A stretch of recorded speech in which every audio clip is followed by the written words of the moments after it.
Salam saudara-saudara yang dikasih Tuhan.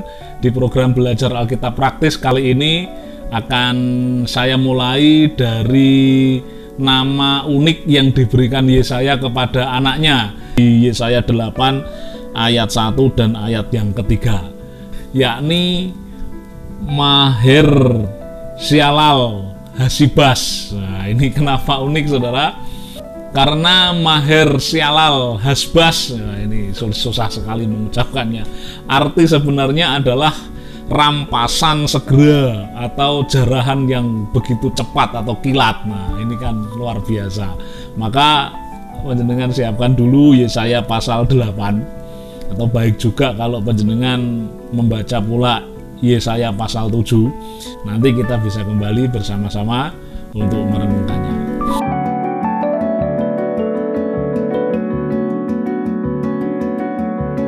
Nama Maher Sialal Hasbas sendiri, Tuhan sendiri yang memerintahkan kepada Yesaya untuk memberikan nama demikian kepada anaknya. Bahkan Tuhan menyuruh Yesaya menuliskan nama itu di sebuah batu tulis yang besar, dan supaya bisa dilihat oleh banyak orang, begitu bisa dilihat dalam pasal 8 ayat 1. Nah, apa maksudnya? Saudara, nampaknya Tuhan ingin menyampaikan pesan kepada bangsa Israel melalui kehidupan Nabi Yesaya. Nah, ini yang menarik sebab tadi sudah dikatakan bahwa nama Maher Sialal Hasbas itu adalah rampasan yang cepat atau jarahan yang kilat. Ada di dalam ayat yang keempat, sebab sebelum anak itu tahu memanggil bapak ibu, maka kekayaan Damsyik dan jarahan Samaria akan diangkut di depan Raja Asyur. Ini berbicara tentang bagaimana masa depan bangsa Israel, umat Allah, atas sikap dan pemberontakan mereka kepada Tuhan. Untuk memahami makna nama unik anaknya Nabi Yesaya, kita pahami dulu situasi politik di Timur Dekat kuno pada waktu itu. Asyur menjadi kekuatan yang besar yang menjadi ancaman bagi kerajaan-kerajaan kecil. Hal itu berpengaruh juga terhadap Israel dan Yehuda. Dulu Israel dan Yehuda ini adalah satu kerajaan, tetapi kemudian dia pecah setelah Salomo wafat. Untuk mengetahui latar belakang perpecahannya, kenapa bisa menjadi Israel atau kerajaan utara dan selatan atau kerajaan Yehuda, panjenengan bisa klik tautan di atas. Nah, ancaman itu, ancaman Asyur, membuat kerajaan utara dan kerajaan Aram datang kepada Raja Ahaz. Mereka mengajak Ahaz untuk berkoalisi, bersiap-siap menghadapi serbuan Asyur yang kekuatan militernya lebih besar dari mereka. Raja Aram dan Raja Israel, kalau kerajaan utara, berpikir bahwa kalau mereka bersatu mungkin akan bisa menghadang laju serangan atau invasi dari kerajaan Asyur. Nampaknya Raja Ahaz menolak mentah-mentah ajakan Raja Israel dan Raja Aram. Itulah sebabnya kemudian Raja Israel dan Raja Aram menjadi sakit hati dan bersiap untuk menghancurkan Ahaz. Nah, saudara-saudara yang dikasih Tuhan, ancaman Israel Utara dan ancaman Aram ternyata menciutkan nyali Raja Ahaz. Kita lihat di dalam Yesaya pasal 7 ayat yang kedua, dikatakan di sana bahwa hati Ahaz dan hati rakyatnya gemetar ketakutan seperti pohon-pohon hutan bergoyang ditiup angin. Dalam situasi yang seperti itu, datanglah Nabi Yesaya, diutus Tuhan untuk mengingatkan Raja Ahaz supaya Ahaz tidak usah takut kepada Asyur, tidak usah takut kepada koalisi Israel dan koalisi Aram. Yesaya mengingatkan Raja Ahaz supaya dia berlindung dan bergantung kepada Tuhan saja.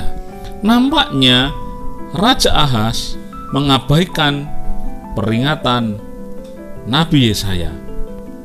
Ahas justru datang kepada Raja Asyur.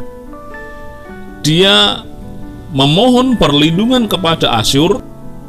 Saudara, akhirnya benar-benarlah terjadi bahwa pasukan Asyur menyerang Aram dengan kekuatan militernya.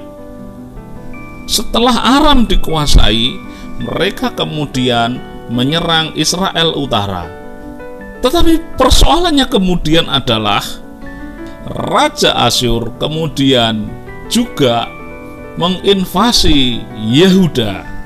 Nah, inilah yang kita sebut sebagai senjata makan tuan.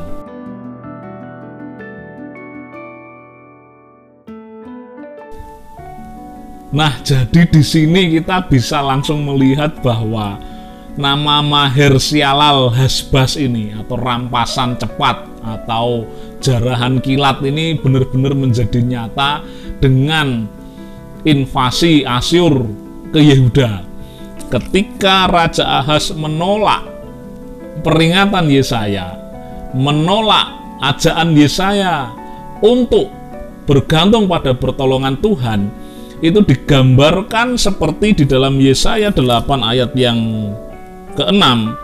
Oleh karena bangsa ini telah menolak air Siloah yang mengalir lamban dan telah tawar hati terhadap Resin dan anak Remalia. Saudara, air Siloah itu memang bersumber dari Sungai Gihon. Kita tahu Sungai Gihon itu adalah tempat di mana Salomo diurapi menjadi raja. Nah, Sungai Gihon itu mengalir ke Siloah itu sangat lambat memang, saudara, sangat pelan.